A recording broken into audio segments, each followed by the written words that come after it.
Guys, ಇನ್ನೂ ಯಾರು medical certificate ತೆಗೆಸಿಲ್ಲ ಬೇಗ ತೆಗೆಸ್ಕೊಳ್ಳಿ. ಆಫ್ಲೈನ್ ಆದರೂ ಓಕೆ, ಆನ್ಲೈನ್ ಆದರೂ okay. Medical certificate is important.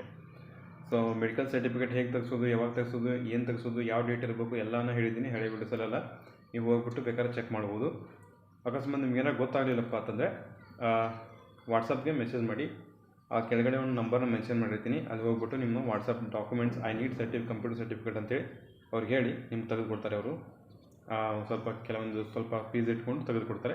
But ಯಾವುದಕ್ಕೆ ಕಂಪ್ಯೂಟರ್ ಸರ್ಟಿಫಿಕೇಟ್ ಮ್ಯಾಂಡೇಟರಿ ಅಂತಂದರೆ, ಯಾರು BPM ಪೋಸ್ಟ್ಗೆ ಅಪ್ಲೈ ಮಾಡಿರ್ತೀರಿ ನೋಡಿ, ಅವರಿಗೆ 100% ಕಡ್ಡಾಯವಾಗಿ ಕಂಪ್ಯೂಟರ್ ಸರ್ಟಿಫಿಕೇಟ್ ಬೇಕೇ ಬೇಕು. ಬಟ್ ಇನ್ನು ABPM ಇರ್ತದಲ್ಲ, ಅದಕ್ಕೇನು ಅಷ್ಟು ಅವಶ್ಯಕತೆ ಇಲ್ಲ.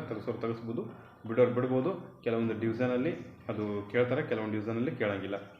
ಬಟ್ ನಿಮ್ದು ಯಾವುದು ಡಿವಿಷನ್ ಐತಿ ಅದನ್ನ ಕೆಳಗಡೆ ಕಮೆಂಟ್ ಬಾಕ್ಸಲ್ಲಿ ತಿಳಿಸಿ. ಮತ್ತು ಎಲ್ಲೇ ಹಾಕಿದ್ದೀರಾ, ಯಾವ ಡಿವಿಷನ್ಗೆ ಹಾಕಿದ್ದೀರಾ ಕಮೆಂಟ್ ಬಾಕ್ಸಲ್ಲಿ ತಿಳಿಸಿ.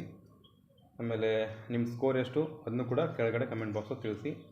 ಮತ್ತು ಇನ್ನೂ ಯಾರು ಜಾಯ್ನ್ ಆಗಿಲ್ಲ ನೋಡಿ, ಅವರು ಕೆಳಗಡೆ ಡಿಸ್ಕ್ರಿಪ್ಷನಲ್ಲಿ ವಾಟ್ಸಪ್ ಮತ್ತು ಟೆಲಿಗ್ರಾಮ್ ಗ್ರೂಪ್ ಲಿಂಕನ್ನು ಹಾಕಿರ್ತೀನಿ, ಹೋಗ್ಬಿಟ್ಟು ಜಾಯ್ನ್ ಆಗೋಕ್ಕೆ ಸಾಧ್ಯವಾಗಬೇಕು.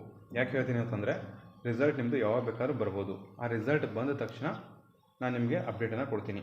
ಓಕೆ, ಆ ರಿಸಲ್ಟ್ ಇನ್ನೂ ಯಾವಾಗ ಬರ್ಬೋದು, ಇನ್ನೂ ಬಂದಿಲ್ಲ ಗೈಸ್. ಬಟ್ ಫೆಬ್ರವರಿ 28ಕ್ಕೆ ಅಂತೇಳಿ ಟೆಂಟೇಟಿವ್ ಡೇಟ್ ಕೊಟ್ಟಿದ್ದರು. ಅದ್ರ ಪ್ರಕಾರನೇ ಎಲ್ಲನೂ ಹೇಳಿದರು. ಬಟ್ ಈ ಫೆಬ್ರವರಿ 28ಕ್ಕೆ ಬಂದಿಲ್ಲ.